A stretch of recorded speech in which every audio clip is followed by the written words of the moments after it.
सामीन, जब आप मुल्क के साथ मुखलिस हों और कौम की तामीर आपका मकसद हो तो ओहदे सानवी हो जाते हैं। तारीख में ऐसे लोग गुजरे हैं कि जिनके पास पैसा, मवाक़े, सब कुछ था, लेकिन इस सब के होते हुए भी इख्तियार और इक़्तिदार का लालच नहीं किया, बल्कि मुल्क की खिदमत को तरजीह दी, जैसा कि बेंजामिन फ्रैंकलिन।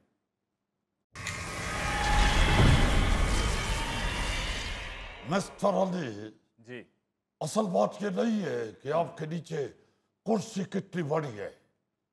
असल बात ये है कि आपके दिल में मुल्क के लिए मोहब्बत कितनी ज्यादा है। वाह वाह, ये भैन कौन ने?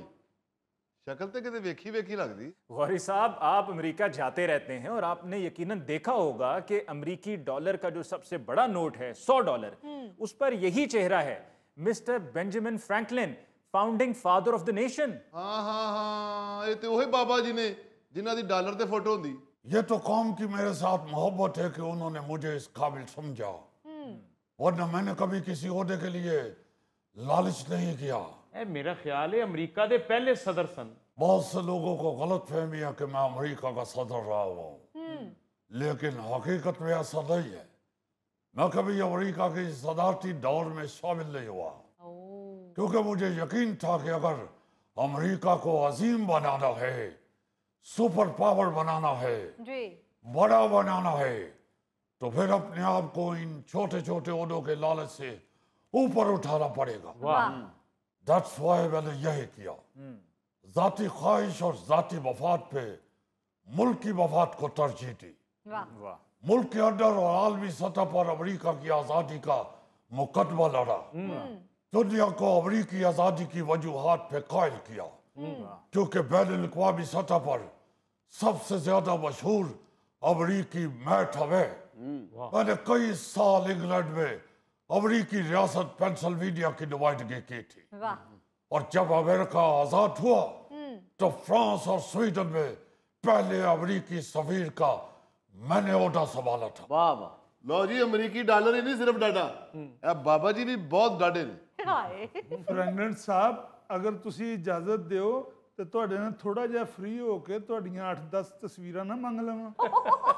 लो बाबा जी, ਤੁਹਾਡੇ ਕੋਲ ਡਾਲਰ ਦੇ 8-10 ਨੋਟ ਮੰਗਣ ਡਿਆ ਜੀ।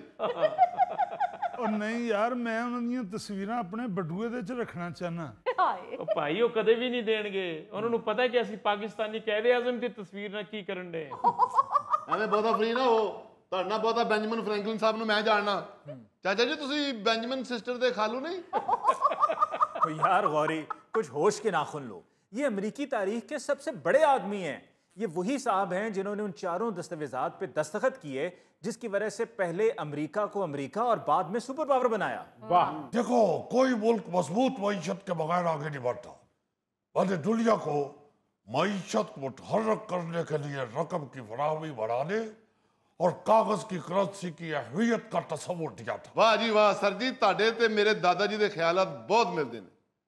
ਦੁਨੀਆ ਨੂੰ ਸਭ ਤੋਂ ਪਹਿਲਾਂ ਬਰਾਤ ਤੇ ਕਰੰਸੀ ਨੋਟ ਲਟਾਉਣ ਦਾ ਨਜ਼ਰੀਆ ਮੇਰੇ ਦਾਦਾ ਜੀ ਨੇ ਦਿੱਤਾ ਸੀ।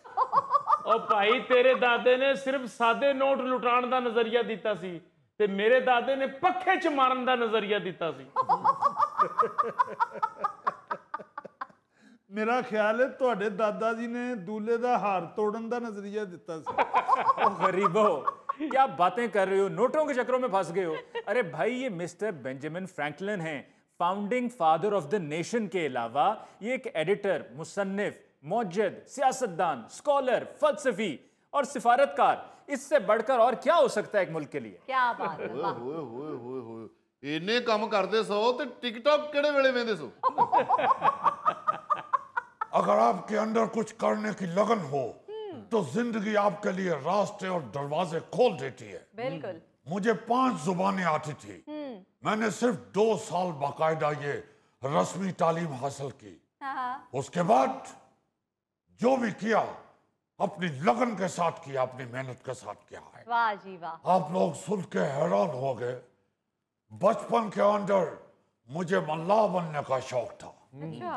लेकिन मेरे फादर ने अपने बड़े बेटे को समुंदर में खो देने के बाद मुझे मेरे चाचा के पास भेज दिया था। मेरे चाचा प्रिंटिंग का काम करते थे। मैंने उधर प्रिंटिंग का काम सीखा जी और सिर्फ 17 साल की उम्र में अपने दौर के मशहूर अखबार का एडिटर और प्रिंटर बन गया था। क्या बात। ये वो उम्र थी जिसमें आमतौर पर तुम नौजवान लोग गली में खड़े होकर तो खंबे गिनते रहते हो या फिर आजकल फेसबुक पर चार्मिंग प्रिंट्स लिखकर तो खुश होते रहते हो। मैंने पहला तजारती फ्रेंचाइज कायम किया था और प्रिंटिंग प्रेस के काम को दूसरी रियासतों तक फैलाया था। वाह जी वाह, क्या बात है। मैं तो 17 साल की उम्र च सिर्फ यही सीखिया सी कि महल्ले चों मिठा दही कितों मिलता है। ਤੇ ਸਰ ਜੀ ਇਹ ਗੋਗੇ ਨੂੰ 17 ਸਾਲ ਬਾਅਦ ਪਤਾ ਲੱਗਾ ਸੀ ਕਿ ਸਬਜ਼ੀਆਂ ਪਕਾਈ ਦੀਆਂ ਵੀ ਨੇ, ਕੱਚੀਆਂ ਹੀ ਖਾਈ ਆਉਂਦਾ ਸੀ। यार फजूल बातें ना करो जुल्फी। गोगा तो 17 साल की उम्र में अपने मोहल्ले की गुल्ली डंडा टीम का कैप्टन बन चुका था। वाह वाह वाह। ये जुल्फी 17 साल की उम्र च खलोता खलोता डिग बंदा यार खुदा के लिए मैं आपको तारुफ करवा चुका हूं कि ये अमेरिका के फाउंडिंग फादर हैं। ओ सॉरी सर, ਤੁਸੀਂ ਅਮਰੀਕਾ ਦੇ ਫਾਊਂਡਿੰਗ ਫਾਦਰ ਹੋ ਤੇ कैसा लगा ਸੀ ਤੁਹਾਨੂੰ ਜਦੋਂ ਨਰਸ ਨੇ ਬਾਹਰ ਆ ਕੇ ਤੁਹਾਨੂੰ ਕਿਹਾ ਸੀ ਮੁਬਾਰਕ ਹੋਵੇ ਤੁਸੀਂ ਫਾਊਂਡਿੰਗ ਫਾਦਰ बन गए। यार वाकई तुम लोगों को कुछ बताना भैंस के आगे बीन बजाने के मुतरादिफ है। मिस्टर अली असल में इनका कसूर नहीं है। दरअसल ये अपनी रवायात और अपनी तालीमात से पीछे हट गए हैं। वरना तो आपके यहाँ भी सुबह उठने, मेहनत करने, बामकसद जिंदगी गुजारने पर बहुत जोर दिया गया है। मेरा भी ये जुमला बहुत मशहूर हुआ था कि जल्दी उठने के लिए जल्दी सोना पड़ता है। जल्दी उठना इंसान को सेहतमंद, दौलतमंद और अक्लमंद बनाता है। और अब तो अजीब नहुसत का दौर आ गया है। रात को मोबाइल जान नहीं छोड़ता है, सुबह बिस्तर जान नहीं छोड़ता है, उठते उठते 12-1 बज जाता है। इस कौम ने तरक्की खा करनी है जिसकी सुबह ही 10-11 बजे के बाद हो। ओ काश कि आप लोग भी सुबह उठने के फायदे जान लें। सर मैंने भी अपने बेटे को ये लेक्चर दिया था कि परिंदे सुबह सुबह उड़ जाते हैं, निकल जाते हैं, फैल जाते हैं अपने रिज़्क़ के लिए और कीड़े मकोड़े खाकर अपना पेट भरते हैं। मैंने कहा तुम रोजाना देखते हो, तुमने इससे क्या सीखा? तो कहने लगा पापा जी मैंने ये सीखा कि जो कीड़े सुबह सुबह उड़ जाते हैं उन्हें परिंदे खा जाते हैं। अफसोस है तुम लोगों को तुम्हारे लीडर ने शाहीन बनने का तसव्वुर दिया है, मगर तुम लोग कीड़े मकोड़े बन चुके हो। जिस दिन तुम लोग भी शाहीन की तरह प्रवास करना चाहोगे फिर तरक्की करोगे, वरना कीड़े मकोड़ों की तरह रेंगते रहोगे। तो सर आप इन्हें छोड़ें, आप मुझे बताएं कि इतनी मसरूफ जिंदगी में आप ये कैसे इजादात, ख्यालात, ये सब कैसे आप कर लेते हैं? देखो मिस्टर अली, जरूरत इजाद की माँ है। सर जी ये तो बहुत मर्तबा सुना है कि जरूरत इजाद की माँ है। ये बताएं इजाद का बाप कौन है? जज्बा इजाद का बाप है। जरूरत इजाद की माँ है।